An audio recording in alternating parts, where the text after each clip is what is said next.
Hello everyone. Blessed Sunday. Pray everyone's feeling well. Hey, can you look at that's gonna be the noise.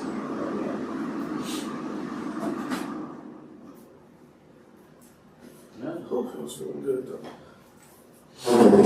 We are all running. There we are.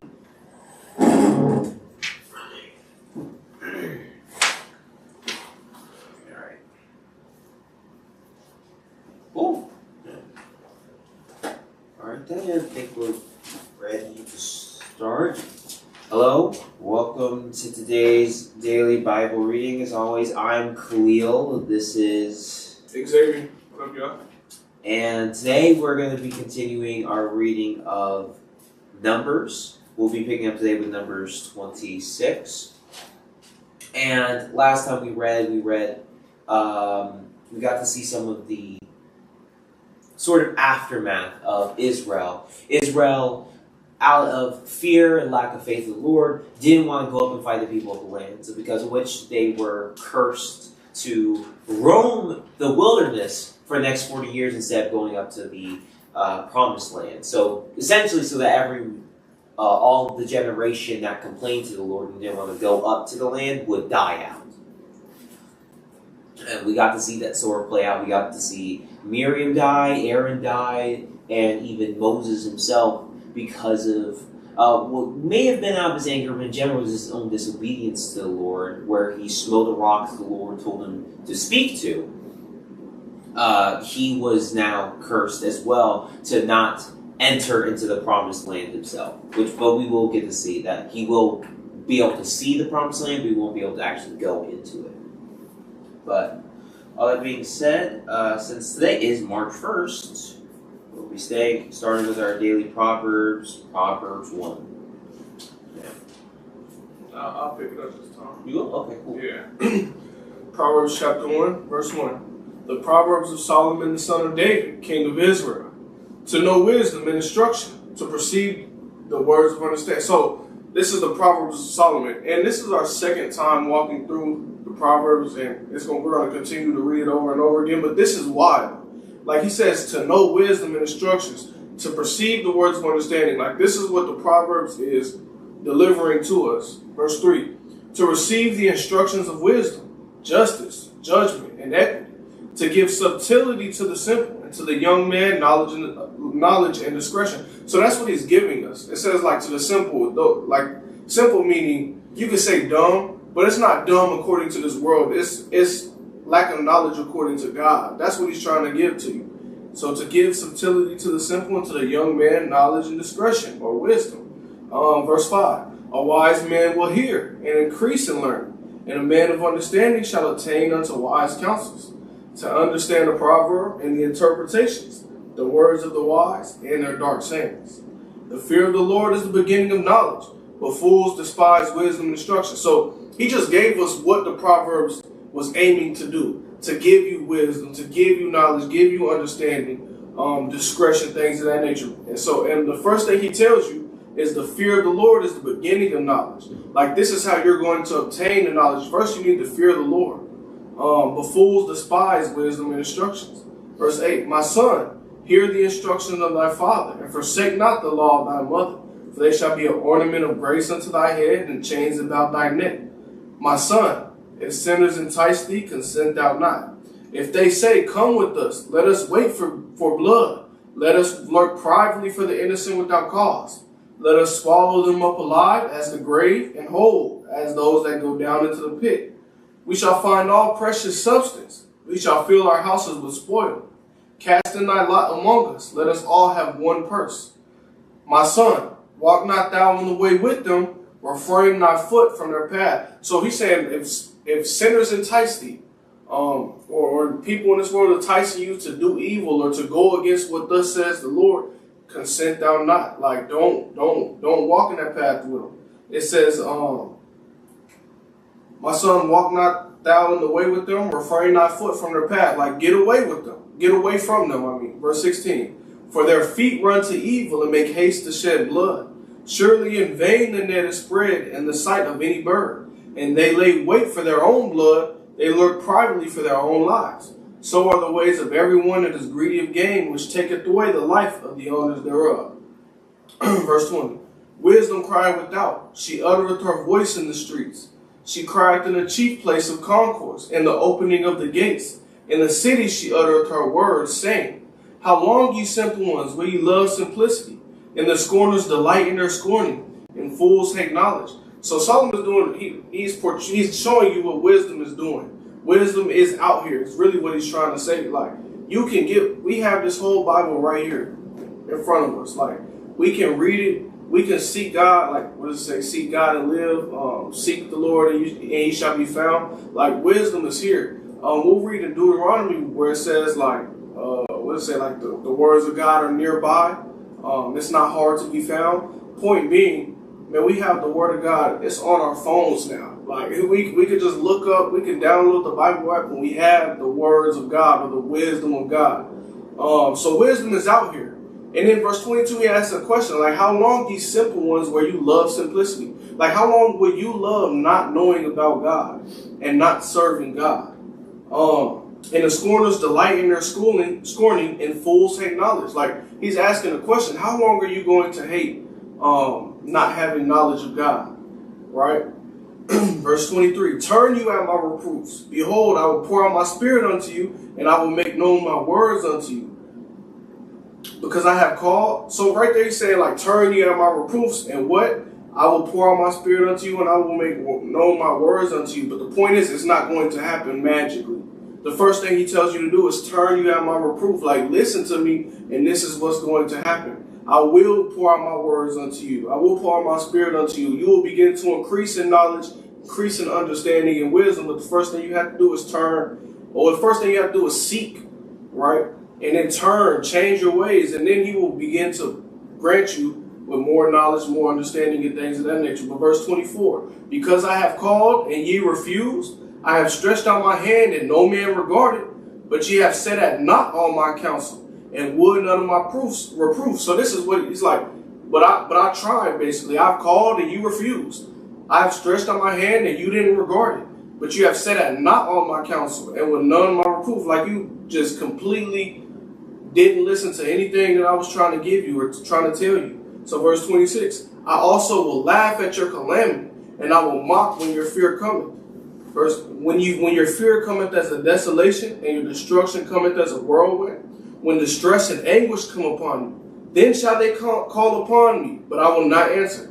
They shall seek me early, but they shall not find me. So this, you really just like do it now, because that time's gonna come where you're going to want the Lord to help to guide you, but He's not gonna be there. That wisdom's not gonna be there, because you had the chance this whole time, and you, like you said, you hated knowledge. You love simplicity, right? So we don't want to be these people. But verse, what was that, 29? Mm-hmm. For that they hated knowledge and did not choose the fear of the Lord, they would none of my counsel. They despised all my reproofs. Therefore shall they eat of the fruit of their own way, and be filled with their own devices. For the turning away of the simple shall slay them, and the prosperity of fools shall destroy them.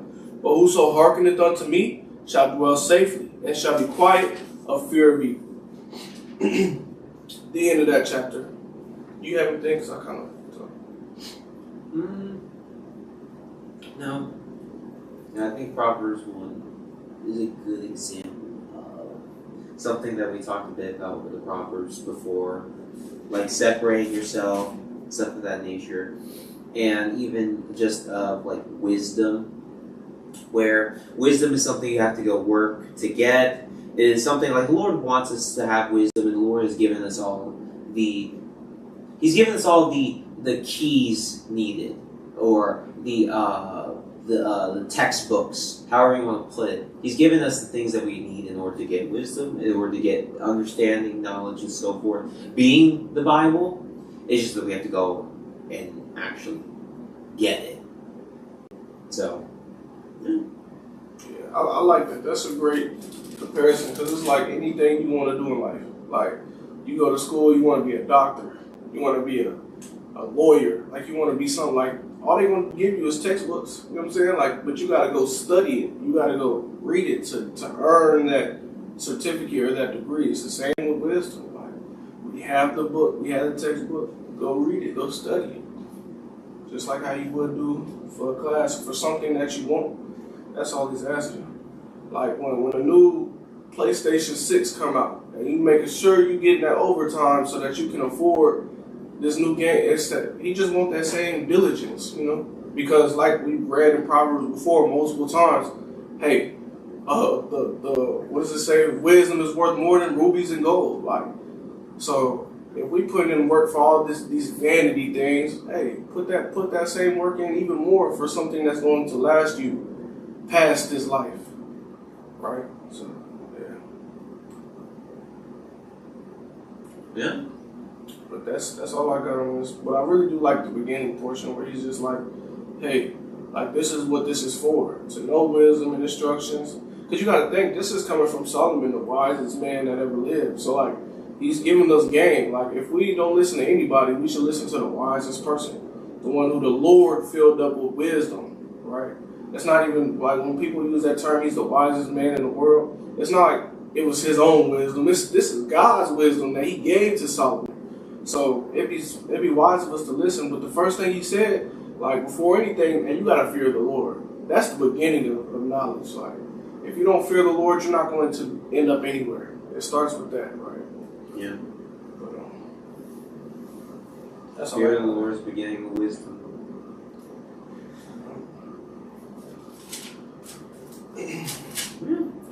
But that's all I got. Alright, cool. Yeah, I think we can go ahead to Numbers 26.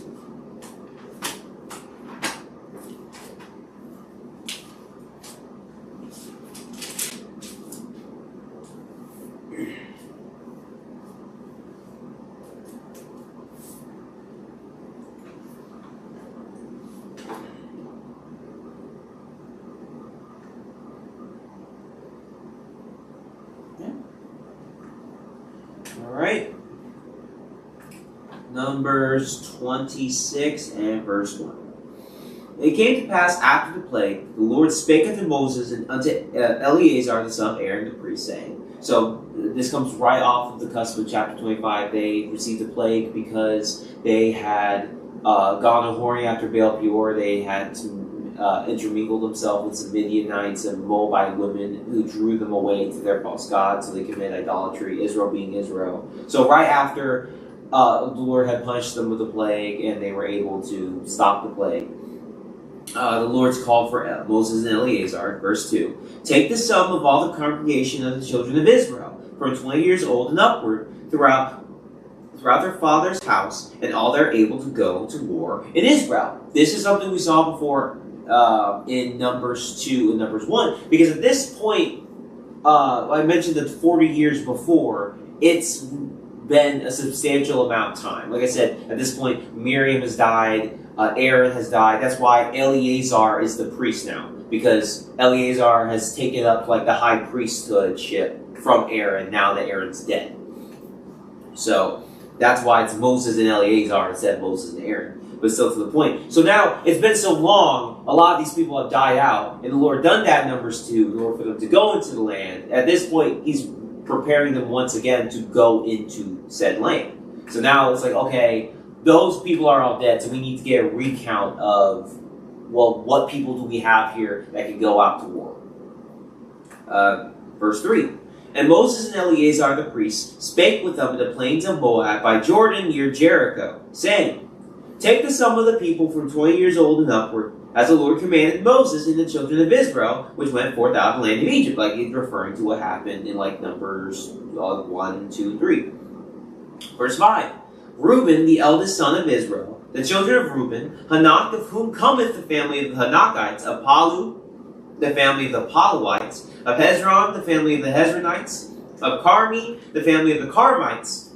These are the families of the Reubenites. And they that were numbered of them were 43,730.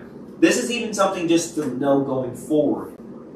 The same way as we look in like Numbers, like 4, 5, and I think 3 as well, you'll see Levi split up into the Kohathites and the Gershonites and the Merarites based upon the sons he had. All of the tribes of Israel work that way. So sometimes we'll see in the future where someone's maybe called like a Carmite.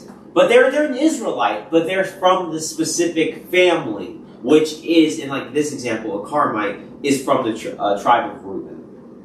So that's even something we'll see, especially once we start getting into like the Kings and like the Chronicles. We'll see that a lot more. But so like this is the number of the Reubenites. 8, and the sons of Palu, Eliab, and the sons of Eliab, Nebuel, and Dathan, and Abiram. This is that Dathan and Abiram, which were famous in the congregation, who strove against Moses and against Aaron and the company of Korah, when they strove against Korah. This was referring to number 16. And the earth opened her mouth and swallowed them up together with Korah when that company died. What time the fire devoured 250 men, and they became a sign. Notwithstanding, the children of Korah died not. The sons of Simeon after their families. Of Nebuel, the family of the Nebuelites. Of Jamin, the family of the Jaminites. Of Jachin, the family of the Jachinites. Of Zerah, the family of the Zarhites. Of Shaul, the family of the Shaulites. These are the families of the Simeonites, 22,200. The children of Gad, after their families, of Zephon, the family of the Zephonites. Of Haggai, the family of the Haggites. Of Shuni, the family of the Shunites. Of Ozni, the family of the Oznites. Of Eri, the family of the Erites. Of Arod, the family of the Arodites. Of Areli, the family of the Arelites. These are the families of the children of Gad, according to those that were numbered of them, 40,500. The sons of Judah were Ur and Onan. And Ur and Onan died in the land of Canaan. Now, this goes back all the way in Genesis. Ur died just natural causes, and because he made the Lord upset, and Onan because he did not want to fulfill his brotherly duty. That goes back to something we read in Genesis. That's funny.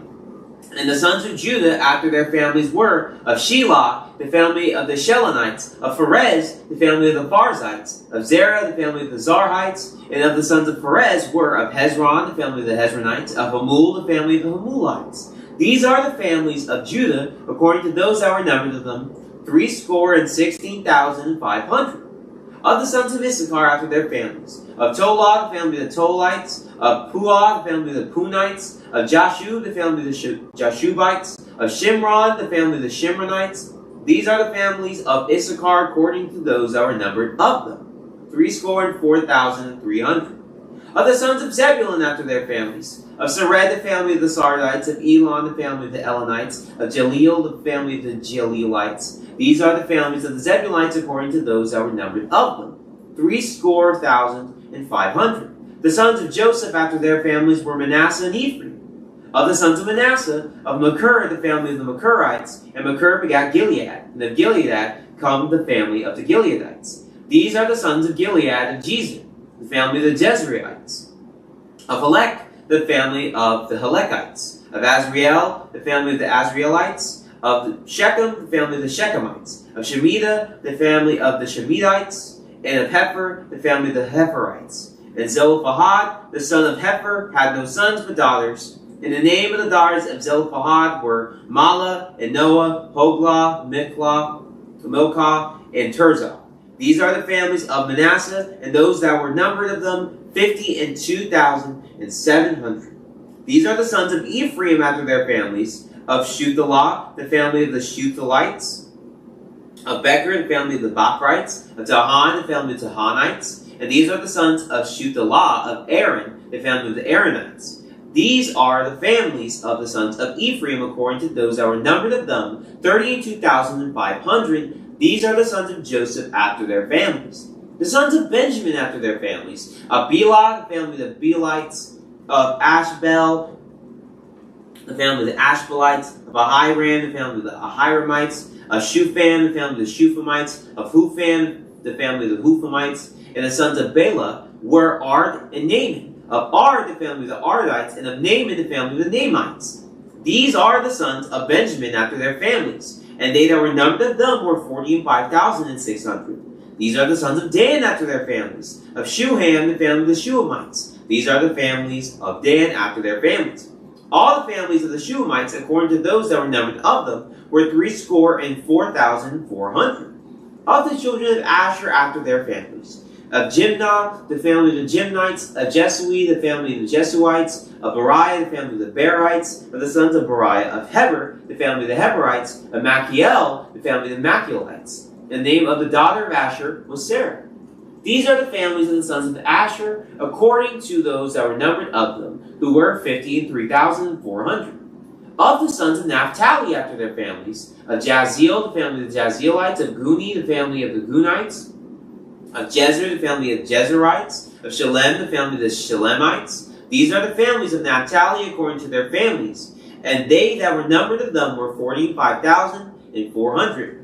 These were numbered of the children of Israel, 600,000 and 1,730. So this even was something that we saw back in Numbers 2 and 3. The Levites were not numbered amongst this because the Levites were reserved for the duty of like the tabernacle and assisting the priests. So they didn't go out to war. So that's why they're not numbered here. And that's even why the tribe of Joseph it was split between the two half tribes, Manasseh and Ephraim, but that's also why they're counted twice. So they have 12 divisions, even though Levi, one of the 12 tribes, is not fighting in the war.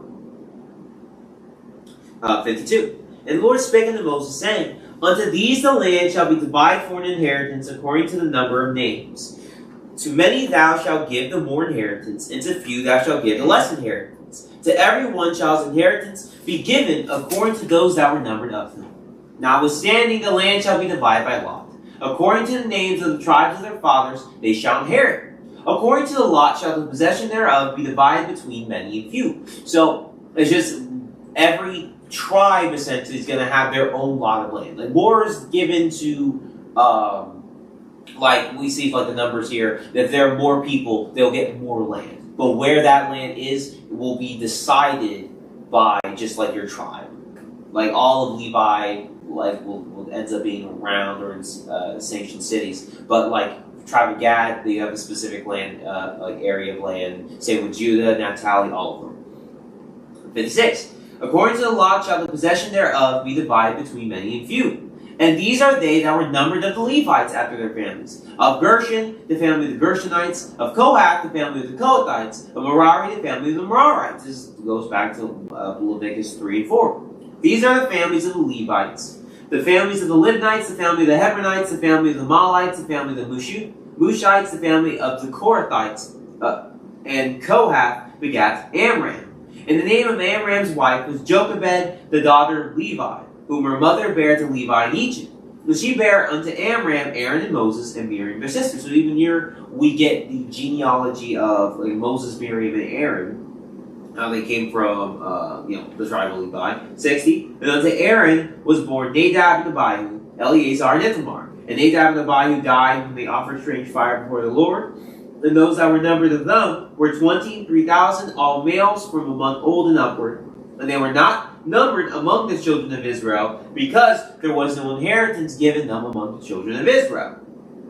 These are they that were numbered by Moses and Eleazar the priest, who numbered the children of Israel in the plains of Moab by Jordan near Jericho. But among these there was not a man of them whom Moses and Aaron the priest numbered when they numbered the children of Israel in the wilderness of Sinai, because that's been those like 40 years' time till everyone's died out. 65. For the Lord had said of them, they shall surely die in the wilderness, and there was not left a man of them, save Caleb the son of Jephunneh and Joshua the son of Nun, because there were two people, two of the spies that did get scared.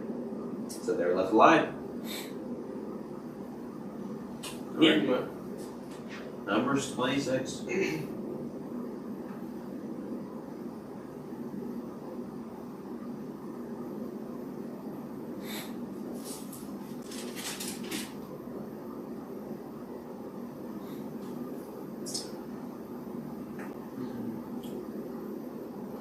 don't have anything to add. I feel like it kind of made sense of it. Yeah. Of course, the land, the bigger size the people are, the bigger size land they get.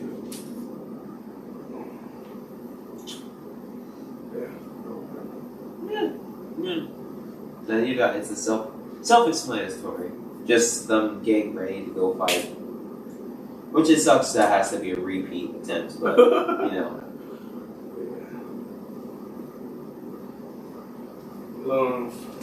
Chapter 27, read? Yeah. Before we read chapter 27, I just really want to, verse 33 of this chapter, is Zelophehad, the son of Hepher, had no sons but daughters, and the names of his daughters were Zelophehad, were Mahlah, Noah, Hoglah, Noah. Point being, chapter 27 is going to take place with this man. Right. So I just want you to remember he had no sons, he only had daughters. But chapter 27 and verse 1. It says, Then came the daughters of Zelophehad, the son of Hepher, the son of Gilead, the son of Machir, the son of Manasseh, of the families of Manasseh, the son of Joseph. And these are the names of his daughters, Mahlah, Noah, and Hoglah, and Milcah, and Tirzah.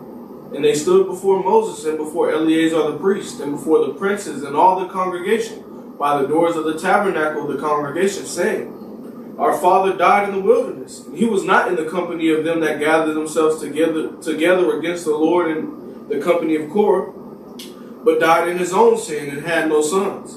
Why should the name of our father be done away from among his family, because he had no son? Give us therefore a possession among the brethren of our father. And Moses brought their cause before the Lord. So typically how it would work is the son, like if a man had inheritance, the son would get the portion, right? Or part of it would not. But typically the women wouldn't get the inheritance because they're getting married off and they're going to join part in their husband's inheritance. Right. You know what I mean? So typically but in this case, the man didn't have a son. So they're like, why does his name what does it say, verse 4? Why should the name of our fathers be done away from among his family, because he had no son? Give us, therefore, a possession among the brethren of our fathers. And so Moses brought their cause before the Lord. Verse 6, this is going to be the Lord. He's going to break it down. Verse 6, And the Lord spake unto Moses, saying, The daughters of Zelophehad speak right. Thou shalt surely give them a possession of an inheritance among their father's brethren, and thou shalt cause the inheritance of their father to pass unto them. And thou shalt speak unto the children of Israel, saying, If a man die and have no son, then he shall cause his inheritance to pass unto his daughter. So if the man died and he doesn't have a son, then he would give it to the daughters. And if he have no daughter, then he shall give his inheritance unto his brethren. And if he have no brethren, then he shall give his inheritance unto his father's brethren. And if his father have no brethren, then he shall give his inheritance unto his kinsman that is next to him of his family, and he shall possess it. And it shall be unto the children of Israel a statute of judgment, as the Lord commanded Moses. So point being, if a man have his inheritance goes to his son. If he dies without having a son, he gives it to his daughter. If he dies without having a son or a daughter, then he would give it to his brethren. And if not them, the father's brethren. And then just the nearest kids. Point being, it's going somewhere. Right? But so they was right. They was like, why don't we get anything? He doesn't have any sons. What does it just go away? And God was like, nah, y'all are right. You know what I'm saying? So then he gave us the law and ordinance on how the inheritance is going to work. Well, verse 12. And the Lord said unto Moses, Get thee up in the mount of Abarim, and see the land which I have given unto the children of Israel. And when thou hast seen it, thou also shalt be gathered unto thy people, as Aaron thy brother was gathered. For ye rebelled against my commandment in the desert of Zin, in the strife of the congregation, to sanctify me at the water before their eyes. That is the water of Meribah and Kadesh in the wilderness of Zin. So right here, guys, he's speaking to Moses. He's like, because if you remember, that's what you was talking about on the recap of what we read last time. But God commanded Moses. The people were murmuring, like, we don't have nothing to drink. You brought us out of Egypt to die. The same old, same old. And Moses brought it to the Lord, and God told him, hey, look, go speak to this rock, and it's going to give water. Point being, it doesn't say why. You could say, some people say because he was angry, he got mad at the people for murmuring, or we don't know why, but he didn't speak to it. He smoked the rock. twice, boom, boom, and the water started. So right here when he says, "For you rebelled against my commandment in the desert of Zin," that's what he's talking about, right? But then he said, "You will be gathered unto your people like Aaron thy brother was gathered." Basically saying you're about to die here. Verse, what was that? 15. And Moses spake unto the Lord, saying, "Let the Lord, the God of the spirits of all flesh, set a man over the congregation, which may go out before them, and which may go in before them, and which may lead them out, and which may bring them in, that the congregation of the Lord be not as sheep which have no shepherd." So Moses to me is he's like the most selfless player you can have on your team, which is why, you know what I'm saying, in my mind he got the position in the first place. Like we see, he was like he offered his spot out of the book of life for the people. You know what I mean? But point being, he was like, all right. So he understands that, hey, he's gonna die right here. He's not going into the promised land. So he's like, hey Lord, like it says, let the Lord, the God of spirits, set a man over the congregation. So like basically, his, what would you call it? Predecessor. Person that comes after him? Oh, no. That's the one first, that's right? before. Yeah. Well, he's getting someone to lead the people. His successor.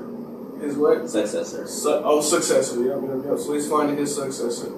Verse 18. And the Lord said unto Moses, "Take thee Joshua the son of Nun, a man in whom the Spirit is, and lay thine hand upon him, and set him before Eleazar the priest, and before all the congregation, and give him a charge in their sight.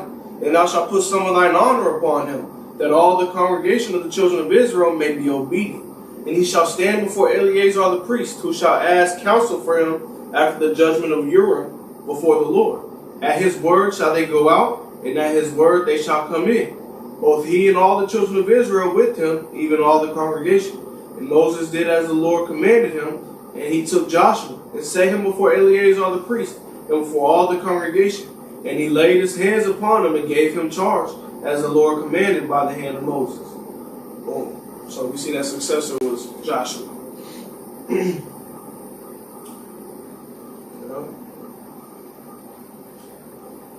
But I brought up how Moses was the most selfless. Like he was very humble. The point being, like he didn't get mad. He knew he wasn't going to go in the Holy Land. He was like, hey, like it says in verse 17, "Don't let them be as sheep which have no shepherd." Like he's already knowing Israel. They need somebody to guide them. You know what I mean? So,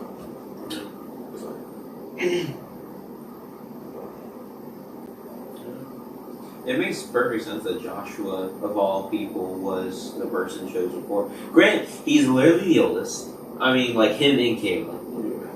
Like, we very clearly saw how he's behaved. Like, we've seen Joshua a lot up to this point. He went the very first time Moses went up into the mount. Joshua, like, had followed him up to a certain point. Like, we see like how he behaved in trying to like stop the people during the time where they were afraid to go up to the land. He was one of the people spy mission. Like Joshua has been what they call bred for success up to this point, where like he's been like up to this point already just been like instructed in the ways of righteousness and has been following him. So it makes perfect sense that he's the dude he has to pick him. That's the most important part, is that he was following. Because like he could have been like everybody. He could have died in the wilderness. Like there's a reason he made it out. Yeah. It's like when we read about Noah and the whole world was wicked, but there's a reason Noah made it out. Yeah. You know what I mean? This is perfect in this generation. And even like and Joshua very specifically, he didn't like Joshua and Caleb. They didn't lack that faith in that time. They very much tried to encourage the people to go into the land, but they didn't want to. Mm-hmm. Yeah. Chapter 27. I don't got too much else to say besides that. Yeah.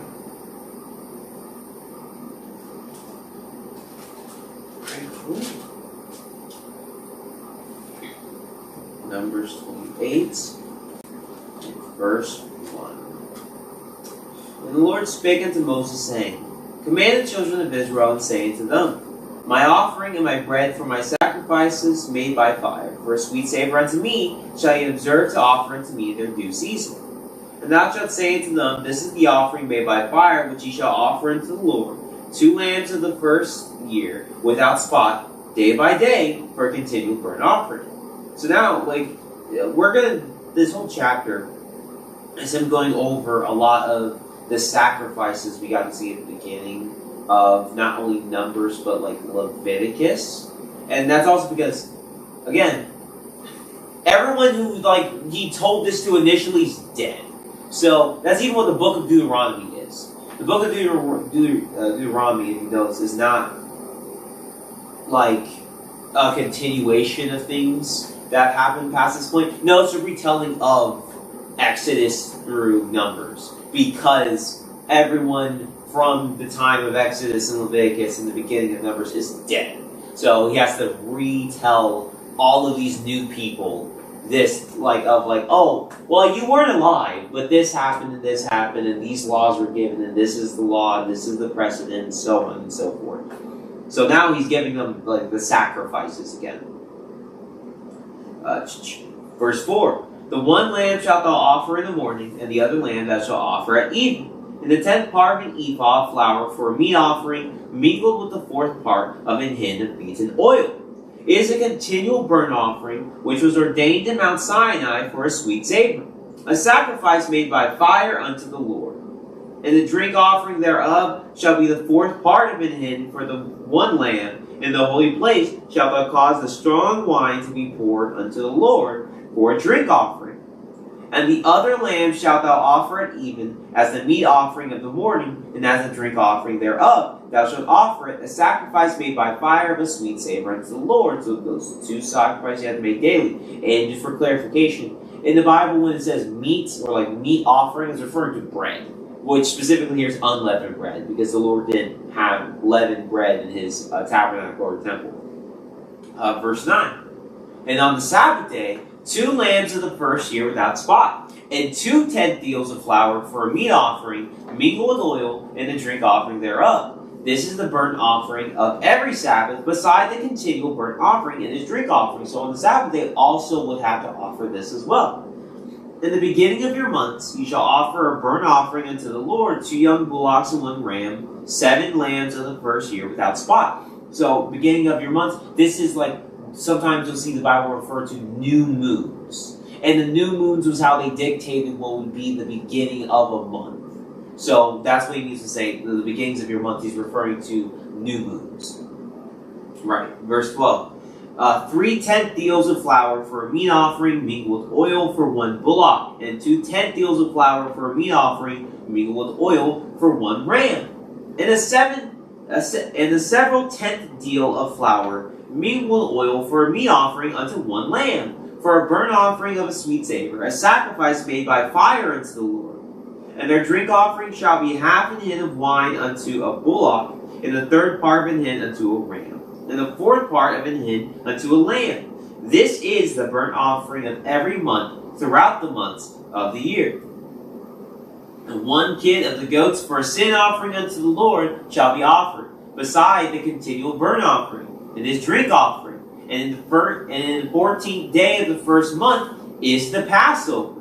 And in the 15th day of this month is the feast. 7 days shall unleavened bread be eaten. So going Leviticus 23, here Exodus 12 and 13, we have the feast of Passover and the feast of unleavened bread, which had specific sacrifices that you need to do here too. 18. And the first day shall be in holy convocation. Ye shall do no manner of servile work therein. But ye shall offer a sacrifice made by fire for a burnt offering unto the Lord, 2 young bullocks and 1 ram, and 7 lambs of the first year. They shall be unto you without blemish. And their meat offering shall be of flour mingled with oil. 3 tenth deals shall ye offer for a bullock, and 2 tenth deals for a ram. A several tenth deal shalt thou offer for every lamb, throughout the 7 lambs, and 1 goat for a sin offering to make an atonement for you. You shall offer these beside the burnt offering in the morning, which is for a continual burnt offering. After this manner ye shall offer daily throughout the 7 days. the meat of the sacrifice made by fire of a sweet savor unto the Lord. It shall be offered beside the continual burnt offering and his drink offering. So they had to do this like all the 7 days. 25. On the 7th day, ye shall have an holy convocation. Ye shall do no servile work. Also on the 1st day of the first fruits, when you bring a new meat offering unto the Lord, after your weeks be out, ye shall have an holy convocation. Ye shall do no servile work. Here, first fruits is referring to like the feast of first fruits, like again Leviticus 23, which is also sometimes called Pentecost, like you'll see in Acts. But here they also have that. We need to have a holy convocation, do no servile work. Again, like I said, it's repeating things we read in Leviticus, some stuff we saw in Numbers, because again, it's new people. 27. But ye shall offer the burnt offering for a sweet savor unto the Lord, 2 young bullocks, 1 ram, 7 lambs of the first year. And their meat offering of flour mingled with oil, 3 tenth deals unto 1 bullock, 2 tenth deals unto 1 ram, a several tenth deal unto 1 lamb, throughout the 7 lambs, and 1 kid of the goats to make an atonement for you. Ye shall offer them beside a continual burnt offering and his meat offering. They shall be unto you without blemish, and their drink offerings. Thank you.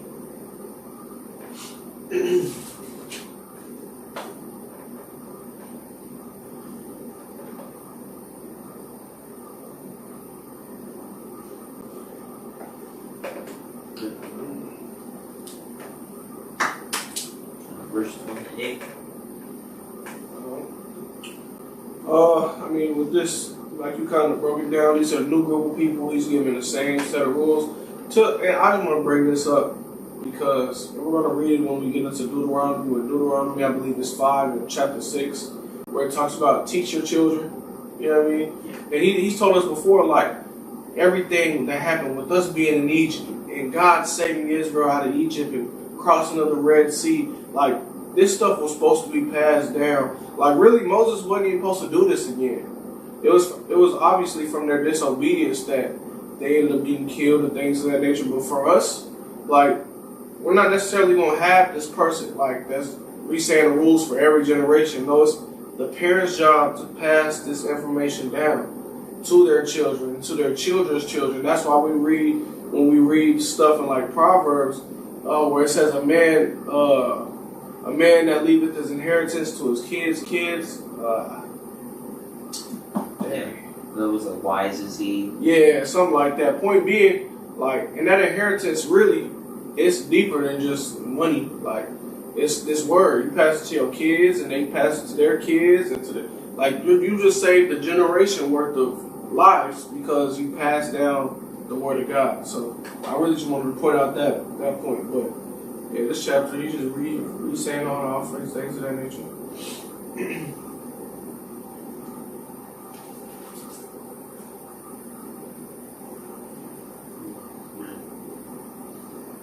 I don't really have much to say about 28.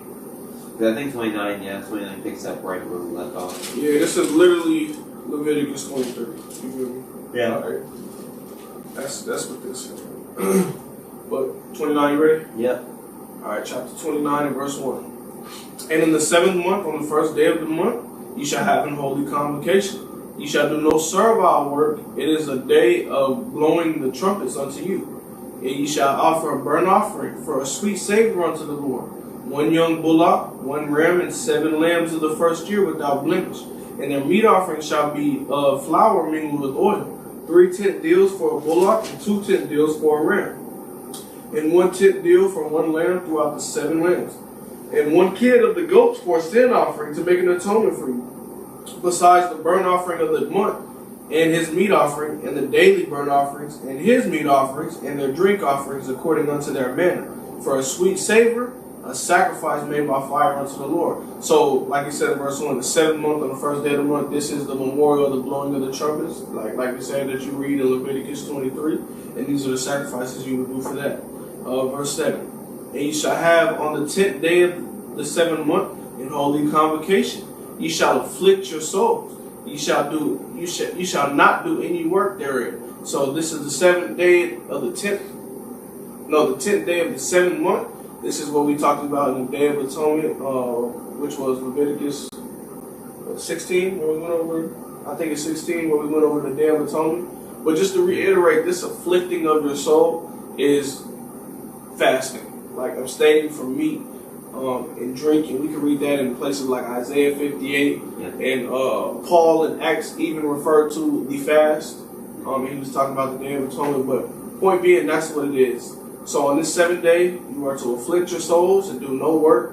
Verse 8, but ye shall offer a burnt offering unto the Lord for a sweet savor, 1 young bullock, 1 ram, and 7 lambs of the first year. They shall be unto you without blemish. And their meat offering shall be of flour mingled with oil, 3 tenth deals to a bullock, and 2 tenth deals to 1 ram.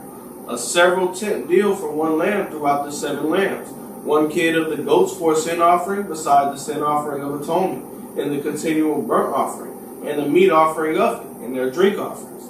And on the 15th day of the 7th month ye shall have a holy convocation. Ye shall do no servile work, and ye shall keep a feast unto the Lord 7 days. So this 15th day, this is the Feast of Tabernacle. Verse 13, ye shall offer a burnt offering. It's a 7-day feast. It's 7-8-day feast. And not to do no servile work on it, keep a holy convocation, consistent theme. And ye shall offer a burnt offering, a sacrifice made by fire, of a sweet savor unto the Lord. 13 young bullocks, 2 rams, and 14 lambs of the first year. They shall be without blemish. And their meat offering shall be of flour mingled with oil. 3 tenth deals unto every bullock of the 13 bullocks. 2 tenth deals to each ram of the 2 rams. And several tenth deals to each lamb of the 14 lambs. And 1 kid of the goats for a sin offering, besides the continual burnt offering, his meat offering, and his drink offering. And on the 2nd day ye shall offer 12 young bullocks, 2 rams, 14 lambs of the first year without spot. And their meat offering and their drink offering for the bullocks, for the rams, and for the lambs shall be according to their number after the manner. And 1 kid of the goats for a sin offering, besides the continual burnt offering and the meat offering thereof, and their drink offering. And on the 3rd day 11 bullocks, 2 rams, 14 days of the first year without blemish, and their meat offerings and their drink offerings for the bullocks, for the rams, and for the lambs shall be according to their number after the manner. And 1 goat for a sin offering, besides the continual burnt offering, and his meat offering and his drink offering. And on the 4th day, 10 bullocks, 2 rams, and 14 lambs of the first year without blemish. Their meat offering and their drink offering for the bullocks, for the rams, and for the lambs shall be according to their number after the manner. And 1 kid of the goats for a sin offering, besides the continual burnt offering, his meat offering, and his drink offering. And on the 5th day 9 bullocks, 2 rams, and 14 lambs of the first year without spot. And their meat offerings and their drink offerings for the bullock, for the ram, and for the lamb shall be according to their number after the manner. And 1 goat for a sin offering, besides the continual burnt offering, and his meat offering, and his drink offering. And on the 6th day 8 bullocks, 2 rams, and 14 lambs of the first year without blemish. And their meat offerings and their drink offerings of the bullocks, for the ram, and for the lamb shall be according to their number after the manner. And 1 goat for a sin offering, besides the continual burnt offering, his meat offering, and his drink offering. And on the 7th day on the 7th day, 7 bullocks, 2 rams, and 14 lambs of the first year without blemish. And their meat offering and their drink offering for the bullocks, for the rams, and for the lambs shall be according to their number, after the manner. And 1 goat for a sin offering, besides the continual burnt offering, his meat offering, and his drink offering. And on the 8th day ye shall have a solemn assembly. Ye shall do no servile work therein, but ye shall offer a burnt offering, a sacrifice made by fire, of a sweet savor unto the Lord. 1 bullock, 1 ram, 7 lambs of the first year without blemish. Their meat offering and their drink offering for the bullock, for the ram, and for the lamb shall be according to their numbers after the manner. And 1 goat for a sin offering, besides the continual burnt offering, and his meat offering, and his drink offering. These things ye shall do unto the Lord in your set feast, besides your vows and your freewill offerings, for your burnt offerings, and for your meat offerings, and for your drink offerings, and for your peace offerings. And Moses told the children of Israel according to all the Lord commanded Moses. So these are all the sacrifices you have to make for these set feast days and whatnot.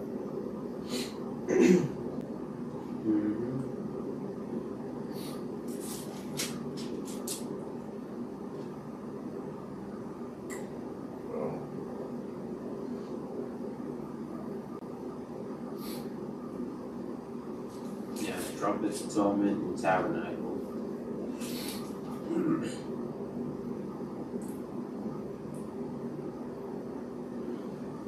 One thing I will point out about this tabernacles, because I said it as I was reading, I was like 7 days, but then I said 8 days, right? And as you can see, when we continue reading with verse 35, it says on the 8th day. So it goes past, like when we read in the last chapter about the Feast of Unleavened Bread, we only see 7 days, right? But over here with the tabernacle, it goes deeper, and there's actually meaning behind it, which we'll get to eventually. But it goes past 7 to an 8th day, and on that 8th day you'd have a solemn assembly, same old, and then you would offer your offerings on the 8 days and things of that nature. But it's an 8 day period, not just 7. You know? I just want to point that out. But, yeah. Because that seems something we see in like Leviticus 23, where I'll mention 7 days, but let's say like on the 8th day. Mm-hmm. Yeah. Because the 8th day is like you said, the same way the Feast of Unleavened Bread has 7 days. The tabernacle also has 7 days, but the 8th day is something special, it represents something special. Yeah. But yeah. I don't have much to say about chapter 29.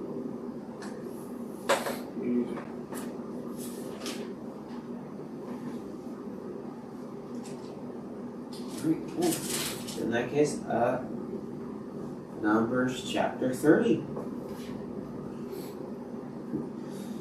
Numbers 30 in verse 1. And Moses spake unto the heads of the tribes concerning the children of Israel, saying, This is the thing which the Lord hath commanded. If a man vow a vow unto the Lord, or swear an oath to bind his soul with a bond, he shall not break his word, he shall do according to all that proceedeth out of his mouth. So this is something that's like repeated that we saw again in Numbers, we also saw in Leviticus. Vows unto the Lord, you have to keep your word is your bond, as the book says, right? Or also the book will say the Lord will judge according to every idle word, right? Let your yea be your yea and your nay be your nay, right? Don't swear anything on heaven or on earth or the hairs on your head, because they're all numbered or not yours to swear upon, right? Like heaven is not yours, neither the earth, neither are you like yourself, like yours, right? We're all the Lord's. All to the point that when we say something like, because vow, you don't have to be like, oh, this is a vow for something to be a vow. All it is saying you will do something, or that this will be done, or that this is the case, right? That's all a vow is. It's you just, like he said, he shall do according to all that proceedeth out of his mouth. It's just whatever you say, right? I will do this. This is what will happen. So on and so forth, right? You don't need to, there's no formal language needed, right? And you are expected to uphold to your word. You're expected to make true to what you swear, which is why in the New Testament will say, in everything, like we say, if the Lord be willing, if God permit, to the point that we're not saying that this will be the case. But if the Lord wills it, it will be. Which is like not a way of getting around it, but that's the way to avoid you backing yourself to a corner in terms of I said this and I didn't do it.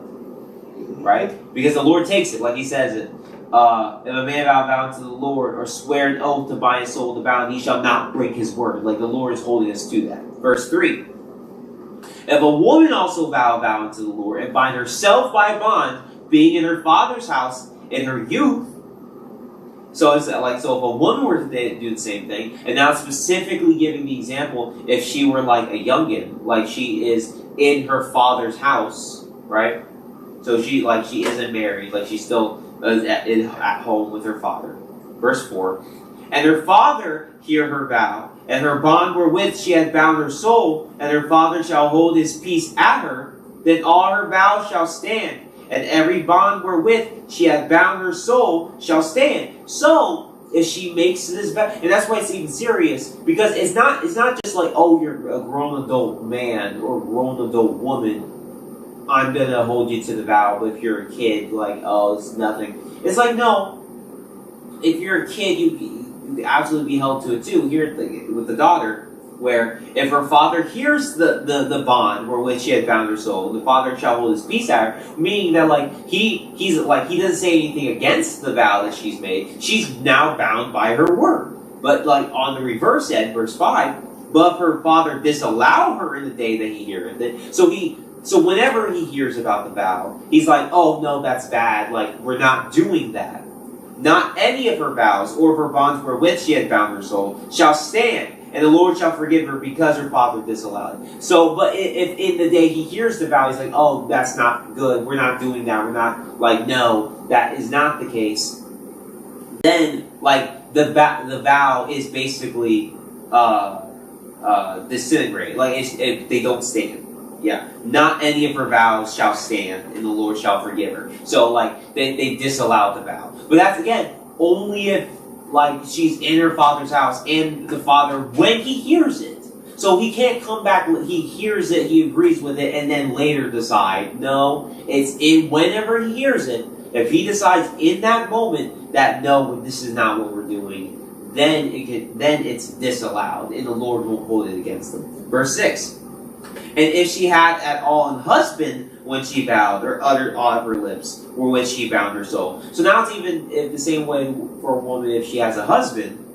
7, her husband heard it, and held his peace at her in the day that he heard it. Then her vow shall stand, her bonds wherewith she bound her soul shall stand. So it works the same way if she had a husband. If the day where he hears the vow she's made, he doesn't do anything to stop it, doesn't say anything against it, the vow stands. And then he can't come back later and try to fight against it. 8. But if her husband disallowed her on the day that he heard it, again, it has to be when he heard it, then he shall make her vow which she vowed, and that which she uttered with her lips, for which she bound her soul, of none effect, and the Lord shall forgive her. But every vow of a widow, and of her that is divorced, wherewith they have bound their soul, shall stand against her. But like if you're not in your father's house anymore, like whether you're widowed or divorced, you don't have a husband, whatever you say goes. Whatever you said, that stands. Verse 10. And if she vowed in her husband's house, or bound her soul by a bond with an oath, and her husband heard it, and held his peace at her, and disallowed her not, then all her vows shall stand, and every bond wherewith she bound her soul shall stand.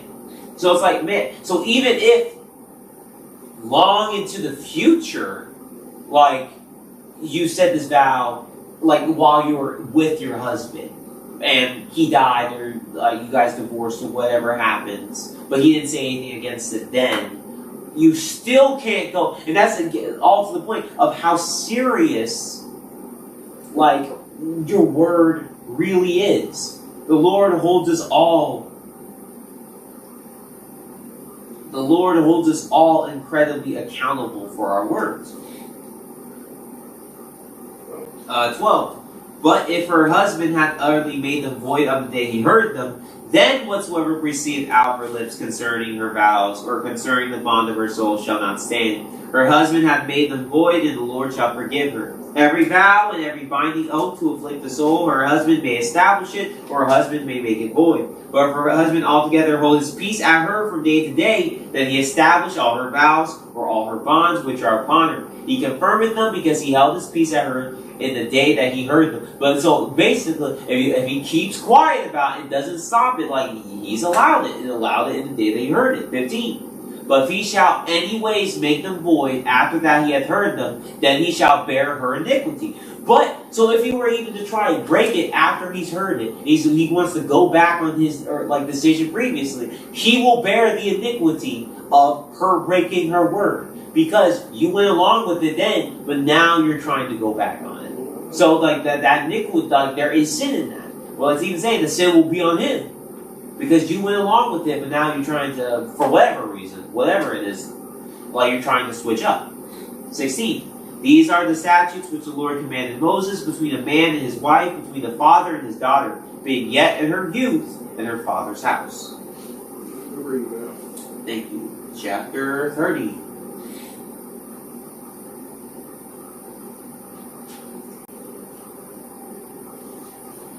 This chapter's good. It reminds me of Ecclesiastes 5, which I'm actually going to go and read because I think it's good in terms of this chapter. But long story short, hey, you vow a vow, like, pay it. You know what I'm saying? Like, and so I just want to read that real quick, unless you got anything to say on top of that. No.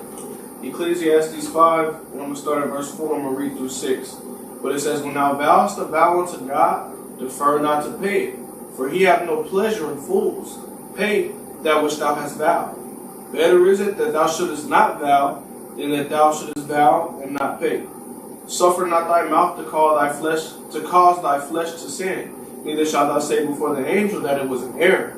Wherefore should God be angry at thy voice and destroy the works of thine hand? So, but long story short, I just wanted to bring it up because, you know, we talk about vows and things of that nature, but it's actually serious. You can bring sin upon yourself of something that did not have to be there. You know what I'm saying?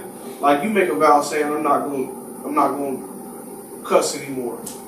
Like, and then you cuss. It's like, now you just sinned when you didn't even have to sin. Like, it didn't have to be a sin to you. You know what I'm saying? Mm-hmm. But you brought that upon. So I just really wanted to bring that up just to make sure we be wise and understanding that. Like, even when he was talking about how the husband will bear the iniquities if he calls the wife. Point is, but there's an iniquity to be bared. Yeah, you know there's iniquity, there's sin from doing that. Exactly. So. And the thing is, it can be so easy for us to, like, really do this, especially, like, unknowing. Like, probably one of the biggest things, and, like, everyone jokes about it constantly, is, like New Year's resolutions. Yeah. Where, and that's what I mean, where, like, how unserious it really could be, but the Lord, like, takes our word seriously. Where, like, oh, I'm gonna go to the gym every other day this year. That's your vow. But that's what I mean, where it's like, it's not thinking like, I vow that. No, you said, I'm gonna do this. And then you didn't do it. That's all it is. That's literally all it is. Which is why, like, the Bible itself, like, in the New Testament especially, goes for like, so many times to talk about the tongue. Not only that, but also say, hey, but say, like, Lord willing, we will, and Lord willing, we won't. For that very reason. Hopefully, and that's what I'll take, just one word. Hopefully, this year, I will right. Go to the gym. Lord willing. Lord willing. Maybe. I'll try. Just something of the sort to, like, go to the gym every other day this year. Yeah. Right? But, like, you know, and that's the thing is, like, where the book talks about discretion of the tongue, right? Where you gotta be very careful and be very wise in the words in which you speak. Man, it reminds me of the Proverbs that we was reading, where he was like, bro, a man of many words is like foolish or something. We're like, but point being, man, if you listen, it is dang near impossible to make it to the kingdom of God if this is what you do. You know what I'm saying? Yeah. If you just talk, because you're going to talk yourself into some dumb stuff. Yeah. Like, that's why it's important. It says a wise man is a man of few words. Like, if wisdom will make you be quiet. Discretion of the tongue, which is wisdom, will make you be quiet. Like, think about what you say. But I really want to also, like, bring it to some other, like, situations, like marriage, right? It does not take me getting on a knee, hitting you with the ring, I do's to be married. Like, you know what I'm saying? If I ask you to be my wife and you say yes, we just made that vow. You know what I'm saying? Like, it's not. You can't make that statement and then take it back and be like, nah, but that wasn't serious, you know what I'm saying? Or point, you know what I'm saying? Like, so just to understand, like, you've already said it, but it's like, it's not like a vow isn't this big to do, like, where you gotta get on your knees and bow your head and just, it doesn't have to be like that. It's just a statement. Just a statement. Also, another thing is like baptism. Baptism is a vow to God. Like, defer not to pay. I really just wanted to bring that up as well. You're telling God you're going to serve Him. So, do it. Anyway, that's all I got on this chapter. Yeah, I don't have much else on chapter 30 either.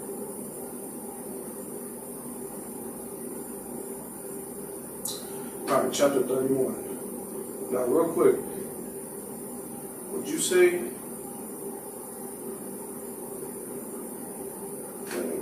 chapter 31 and verse 1. And the Lord spake unto Moses, saying, Avenge the children of Israel of the Midianites. Afterwards shalt thou be gathered unto thy people. And Moses spake unto the people, saying, Arm some of yourselves unto the war, and let them go against the Midianites, and avenge the Lord of Midian, of every tribe 1,000. So now they're about to go to war with Midian, right? So every tribe 1,000 throughout all the tribes of Israel shall you send to war. So all the 12 tribes, we got 1,000 from every tribe. That's 12,000 people that they're going to send out to this war. So, verse 5. So there were delivered out of the 1,000 of Israel, 1,000 of every tribe, 12,000 armed for war. And Moses sent them to the war, 1,000 of every tribe, them and Phinehas the son of Eleazar the priest to the war, with the holy instruments and the trumpets to blow in his hand. And they warred against the Midianites, as the Lord commanded Moses, and they slew all the males. And they slew the king of Midian, besides the rest of them that were slain, namely Evi, and Rechem, and Zur, and Hur, and Reba, 5 kings of Midian. Balaam also, the son of Beor, they slew with the sword. This Balaam being the one we read about in chapter, what was it, 27, 28, I believe, with Balaam and Balak, but we got him too. Verse 9.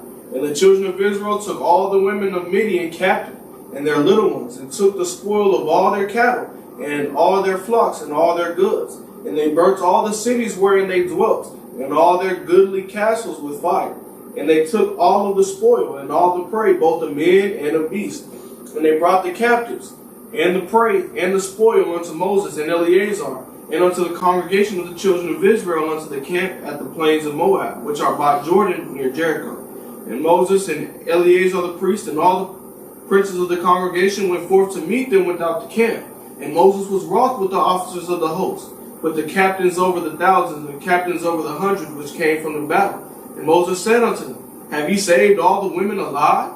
Behold, these caused the children of Israel, through the counsel of Balaam, to commit trespass against the Lord in the matter of Peor. And there was a plague among the children of Israel. So, point me in. This is kind of following after, what, chapter 20, what is it, 7? Yeah, 20. Chapter, like, No, heck no. It's 25. Yeah, 25. And what happened was, the children of Israel started sleeping with the children of Midian, and they started serving after, what does it say? Baal Peor, which is a false god. And we kind of talked about that, but point being, like, so this is kind of what we're going, like, this is the avenging that he's talking about. Like, avenge them. So now they went to war with Midian, and they done killed all the men, killed all the kings. Like, they're getting that vengeance. But they saved the women. In verse 15, Moses is like, Have you saved all the women alive? Behold, these called the children of Israel through the counsel of Balaam to commit trespass against the Lord in the matter of Peor. And there was a plague among the congregation of the Lord. So he's like, these women is kind of what caused us to sin and serve this false god. Verse 17. Now therefore kill every man among the little ones, every male among the little ones, and kill every woman that have no man by lying with them. So he's like, so we're going to kill, because we had originally Israel saved all of the women, period. But he's like, we're going to kill all the men, and we're going to kill all the non-virgin women, basically. If you was a virgin, you got to live. You wasn't a part of all that. But everybody else got to go. Verse 18. But all the women, children that have not known a man by lying with them, keep alive for yourself. And do ye abide, verse 19, and do you abide also without the camp 7, verse 19, my bad. And do you abide without the camp 7 days? Whosoever hath killed any person, and whosoever hath touched any slain, purify both yourselves and your captains on the 3rd day and on the 7th day. And purify all your raiments, and all that is made of skins, and all work of goat's hair, and all things made of wood. And Eleazar the priest said unto the men of war which went to the battle, This is the ordinance of the law which the Lord God commanded Moses. So these people these 12,000 that went to the war, now they got to come, it says you got to abide without the camp, or you're outside of the camp, you're outside of where everybody else is at, and you got to purify yourself. So, and we kind of read what happened. You would do the purification process on the third day, and on the seventh day you would do it and you would be clean. If you didn't do it on the third day, on the seventh day you wouldn't be clean, right? But point being, they had to go through this process outside of the camp. And this was the ordinance. Verse 22, only the gold and the silver and the brass, the iron, the tin, and the lead, everything that may abide the fire, you shall make it go through the fire, and it shall be clean. Nevertheless, it shall be purified with the waters of separation, and all that abideth not the fire, you shall make go through the water. You shall wash your clothes on the seventh day, and you shall be clean. And afterwards you shall come into the camp. So this is talking about the whole purification process of these people that went out to the war, right? That way they can enter back into the camp and be clean. Because we've talked about, especially throughout Leviticus, how important it is to maintain your cleanliness. But verse 25, and the Lord spake unto Moses, saying, take the sum of the prey that was taken, both a man and a beast, thou and Eleazar the priest and the chief fathers of the congregation, and divide the prey into two parts, between them that took the war upon them, who went out to battle, and between all the congregation. And levy a tribute unto the Lord of the men of war which went out to battle, one soul of 500, both of the persons, and of the beeves, and of the asses, and of the sheep. Take it of their half, and give it unto Eleazar the priest, for an heave offering of the Lord. And the children of Israel and the children of Israel's half, thou shalt take one portion of 50 of the persons, of the beeves, and of the asses, and of the flocks, of all manner of beasts, and give them unto the Levites, which keep the charge of the tabernacle of the Lord. And Moses and Eleazar the priest did as the Lord commanded Moses. So, out of all the all of the earnings, we could say, from this war, first the Lord had to get his half, and the Levites had to get their portion, right? Verse 32, and the booty, being the rest of the prey which the men of war had caught, was 600,000 and 70,000 and 5,000 sheep, 12,000 beeves, and 1,000 asses, and 32,000 persons in all, of women that had not known men by lying with them. And the half, which was the portion of them that went out to war, was in number 300,007 and 30,500 sheep. And the Lord's tribute of sheep was 615, and the beeves were 36,000, of which the Lord's tribute was 12. And the asses were 30,500, of which the Lord's tribute was 61. And the persons were 16,000, of which the Lord's tribute was 32 persons. And Moses gave the tribute, which was the Lord's heave offering, unto Eleazar the priest, as the Lord commanded Moses. And of the children of Israel's half, which Moses divided from the men that war, now the half that pertained unto the congregation was 300,000 and 30,000 and 7,500 sheep, and 36,000 beeves, and 30,000 asses, and 500 and 16,000 persons. Even of the children of Israel's half, Moses took one portion of 50, both a man and a beast, and gave them unto the Levites, which kept the charge of the tabernacle of the Lord, as the Lord commanded Moses. And the officers which were of the thousands of the host, the captains of the thousands and the captains of hundreds, came near unto Moses. And they said unto Moses, thy servants have taken the sum of the men of war which are under our charge, and there lacketh not one man of us. We have therefore brought an oblation for the Lord. What every man hath gotten of jewels of gold, chains and bracelets, rings, earrings, and tablets, to make an atonement for our souls before the Lord. And Moses and Eleazar, the priests, took the gold of them, even all right, jewels, and all the gold of the offerings that they offered up unto the Lord, of the captains of thousands and of the captains of hundreds, was 16,750 shekels. For the men of war had taken spoil, every man for himself. So point being, now these people came back and brought some stuff and offered it to the Lord, right? And the Moses and Eleazar the priest took the gold of the captains of the thousands and of hundreds, and brought it into the tabernacle of the congregation for a memorial for the children of Israel before the Lord. Yeah. You reading?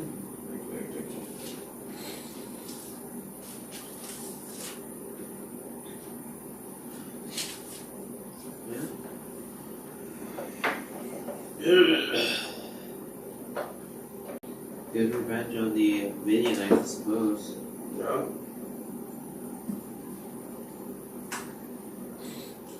It's interesting because, like, when we rewind back to that story, it's like this was already kind of showed to him, like, meaning he tried so hard to curse this people instead of just recognizing, now the Lord's blessing these people, like, you know what I'm saying? It's better to rock with them than against them, you know what I mean? And then we get to a portion like this where it's like, dang, like, take heed, you hear me?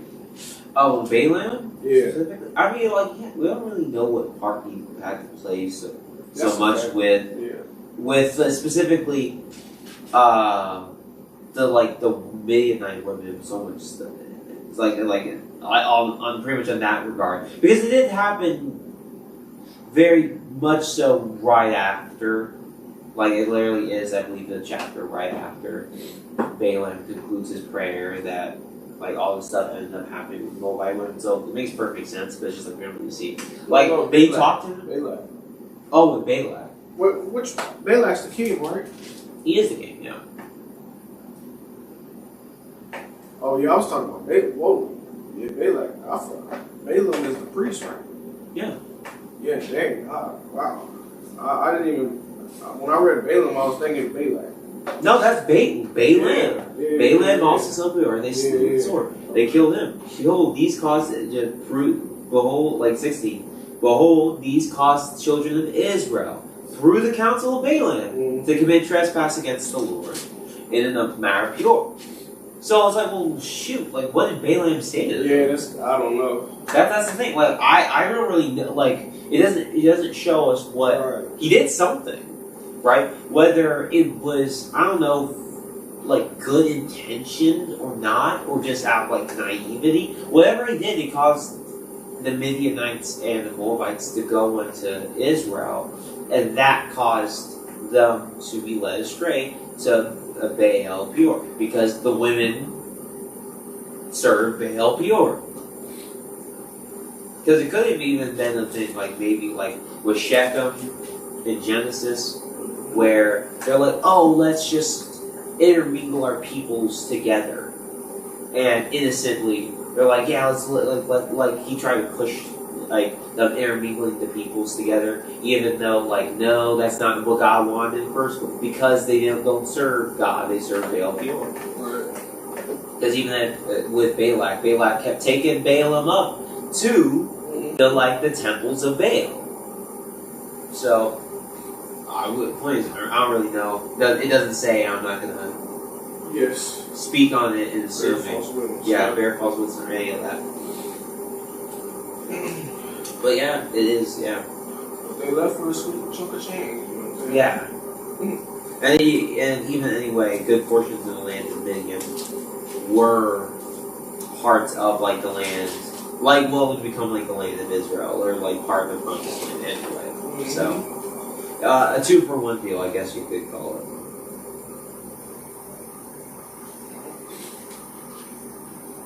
Yeah, that's all I have to say about 31.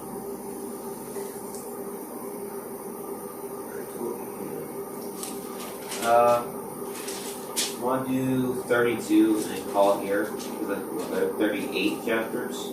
36, I believe. 36? Yeah. Oh yeah, there are 36. Oh yeah, easily finished that tomorrow. Alright, cool.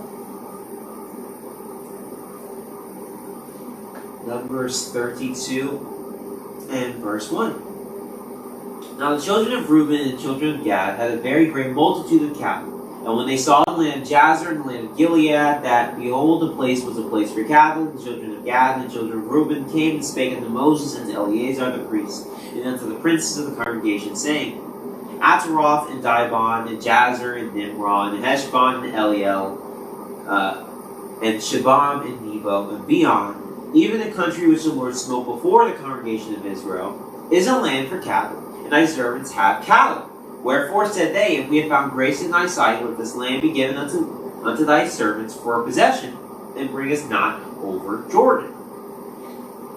So like now here they're just like, hey, this is a really nice land that we ended up getting. So can we just keep this land over here? 6. And Moses said to the children of Gad, to the children of Reuben, shall your brethren go to war, and shall ye sit here? Because like, sure we got this land, but we still need to conquer so much more. So you guys are going to stay here? 7. And wherefore discourage ye the hearts of the children of Israel from going over into the land which the Lord hath to give it them? Because remember, they still haven't, this is all before the Jordan River. So they haven't crossed into that land like the rest of the promised land yet. 8. Thus did your fathers, when they sent them unto Kadesh Barnea to see the land. As referring to when they chickened out. 9. For when they went up unto the valley of Eshcol and saw the land, they discouraged the heart of the children of Israel, that they should not go into the land which the Lord had given them. And the Lord's anger was kindled at the same time, and sware, saying, surely none of the men that came up out of Egypt from 20 years old and upward shall see the land which I swear unto Abraham, unto Isaac, and unto Jacob, because they have not wholly followed me. Save Caleb the son of Jephunneh the Kenizzite, and Joshua the son of Nun, for they have wholly followed the Lord. And the Lord's anger was kindled against Israel, and he made them wander in the wilderness 40 years, until all the generation that had done evil in the sight of the Lord was consumed. And it's because they all died out. And behold, ye are risen up in your father's stead, an increase of sinful men, to augment yet the fierce anger of the Lord toward Israel. For if ye turn away from after him, he will yet again leave them in the wilderness, and he shall destroy all this people. So he said, if you turn away from God again, you know how many times I've had to stop God from just killing all of you? If you turn away from him again, if you pull this again, he just will kill you all in the wilderness.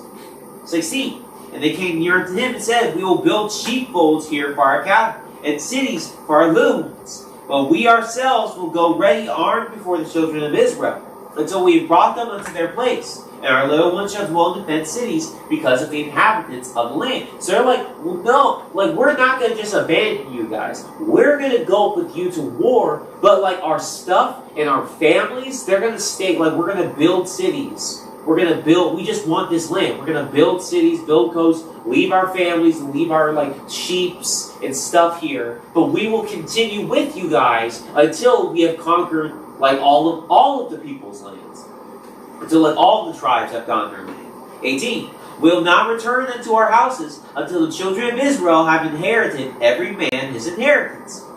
For we'll not inherit with them on yonder side Jordan or forward, because our inheritance has fallen to us on this side Jordan eastward. So it's like, well, like what our portion is here, but we're not gonna rest until everyone gets their portion. But we want our portion to be this land here on the other side of the Jordan River.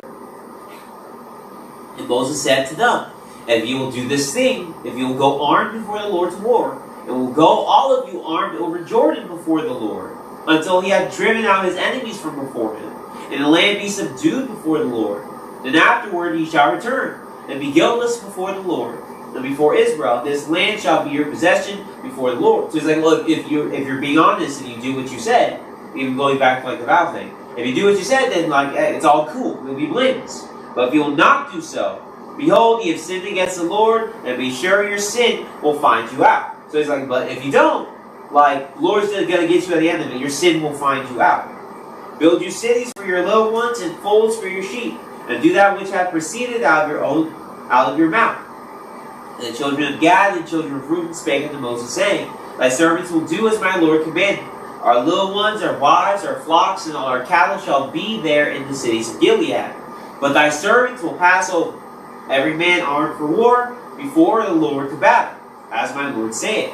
So concerning them Moses commanded Eleazar the priest, and Joshua the son of Nun, and the chief fathers of the tribes of the children of Israel.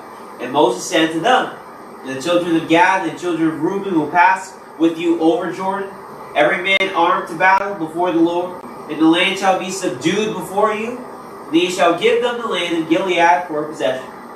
But if they will not pass over with you armed, they shall have possessions among you in the land of Canaan. And the children of Gad and the children of Reuben answered, saying, as the Lord hath said to thy servants, so will we do. We will pass over armed before the Lord into the land of Canaan, that the possession of our inheritance on this side Jordan may be ours.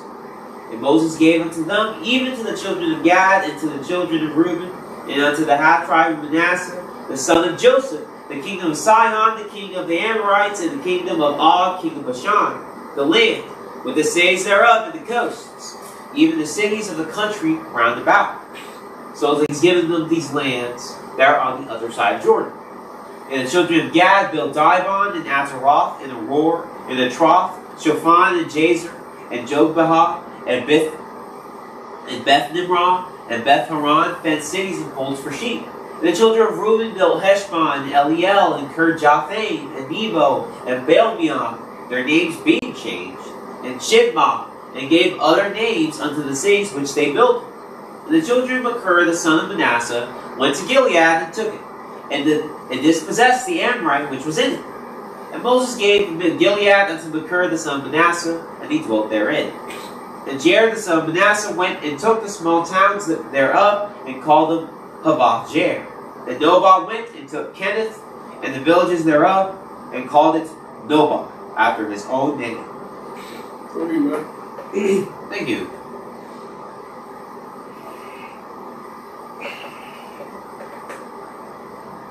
Alright. Chapter 32.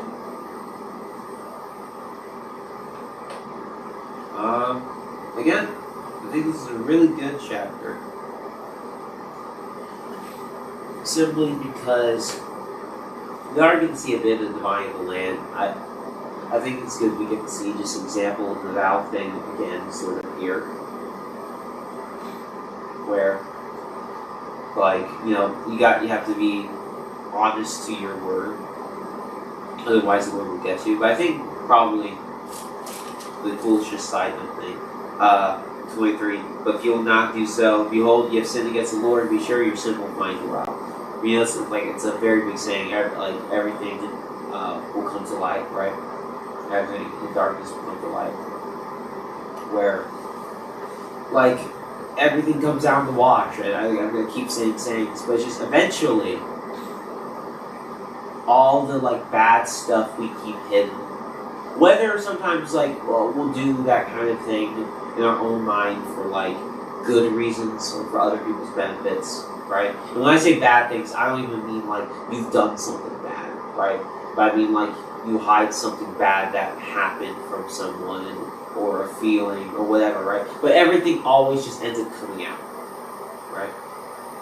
Everything does. Every lie, every mistake, every, like, evil, wicked thing you may have done or someone else has done, like, really everything ends up coming out, right? So it's the same way here, like, your sin will find you out, like, it will find its way of coming back on you, whether, and preferably, really, in this life, than in the next one.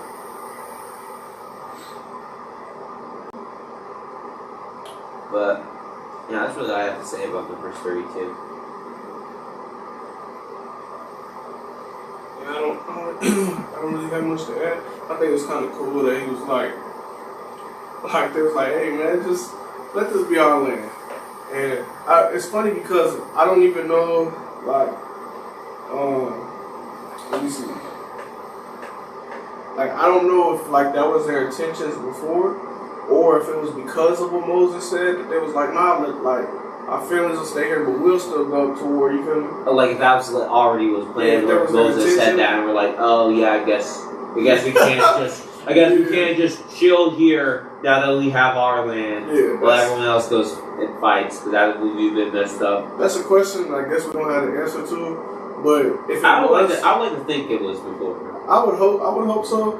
But if it wasn't, then it's just like, man, y'all was low-key scummy for that. You know? But that's probably what Moses said. Like, hey, y'all ain't gonna just scoot off now you got your land, right? Because that's even ends up happening with Joshua. Mm-hmm. When they get the land, they make pillars, like, for the tribes that are on the other side of Jordan. Just be like, hey, the Jordan may separate us, but always remember, like, we are brethren. Just all for, like, where I'm not saying this is what you're on, but, like, that can happen, though. Like, and that's I think even a cool thing of just like, well, like you gotta acknowledge that, like, hey, that's something that can happen. That's not what's gonna happen, right? Yeah. And like even the thing of like, well, okay, then you said that's not what's gonna happen, so I'm gonna hold you to your word. And if you like go against it, like, hey, the ending is already planned for you for that, right? Like your sin will find you.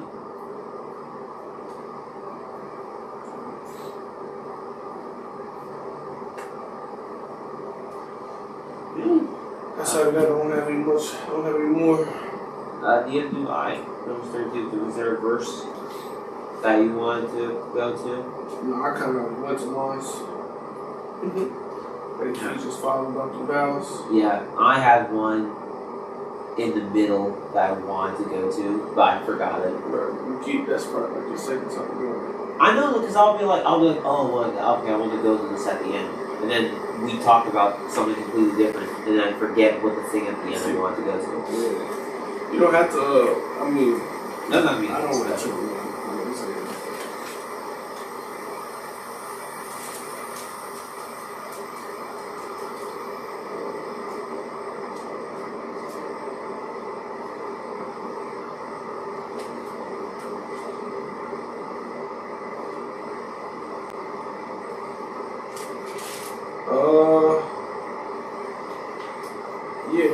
I mean, if we just going somewhere, not just going somewhere, it's all good. What is it talking about? Okay. Love. I found a thing I wanted to read, but you go ahead. Nah, read that one.